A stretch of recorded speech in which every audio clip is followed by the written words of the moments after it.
ஒருத்தவங்களை நீங்க கண்டினியூஸா அவாய்ட் பண்றீங்க, இக்னோர் பண்ணிட்டே இருக்கீங்கன்னு வச்சுக்கோங்களேன், உங்கள்கிட்ட கெஞ்சுவாங்க, அழுவாங்க, சண்டை போடுவாங்க, உங்களை கூட வச்சுக்கிறதுக்கு எல்லா கிறுக்குத்தனமும் பண்ணுவாங்க.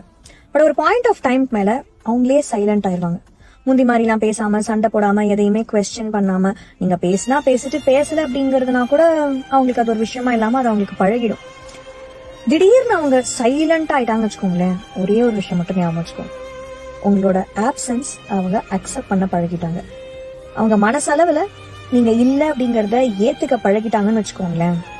ஒரு டைம்ல எவ்வளவுக்கு எவ்வளவு நீங்க வேணும்னு சொல்லி நீங்க இக்னோர் பண்ணதையும் அவாய்ட் பண்ணதையும் தாண்டி உங்க பின்னாடி வந்தாங்களோ அவ்வளவுக்கு அவ்வளவு அவங்களே டிஸ்டன்ஸ் பண்ண ஆரம்பிச்சிருவாங்க.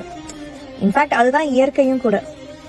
சோ தொலைஞ்சதுக்கு அப்புறமா தேடாம இருக்கக்குள்ளேயே தொலைச்சிடாம பத்திரமா பாத்துக்கணும். ஏன்னா சில விஷயம் ஒன்ஸ் தொலைச்சதுதான், திருப்பிலாம் எவ்வளவு தேடினாலும் கிடைக்காது.